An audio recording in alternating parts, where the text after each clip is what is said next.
I find it incredibly humbling to see the training that is being done here, the number of countries that are coming together, including obviously United Kingdom, New Zealand, Australia, many other countries here, coming together to do vital training with our Ukrainian friends and colleagues and allies. It's really humbling. It's incredibly professional. It could not be more important 3 years into this conflict.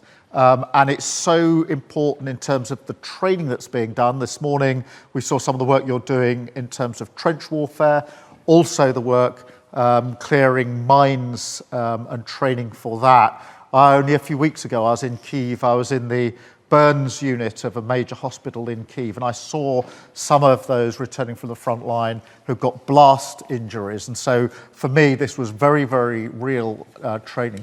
Ladies and gentlemen, thank you very much indeed for collecting together here this morning and for enabling this. All of the predictions at the beginning of this conflict were that the aggressor, Russia, would succeed very quickly, and they didn't, because of the resilience of the Ukrainians, because you fought back and fought for your country, and fought for all of us in fighting for your country. Now, 3 years in, it's important that we all step up on defence and security. There's been an intense debate about this in the last few months, how all of the countries, not just in Europe, but way beyond Europe, need to step up on security and defence. That's why we have stepped up by making sure that we're going to go to 2.5% GDP on our defence spend, rising to 3%. That's the biggest sustained increase since the Cold War. Visit, and on your behalf, I'd just like to thank very much the Prime Ministers of the UK and New Zealand. It is incredibly sobering to think that many of you have been to this place to train.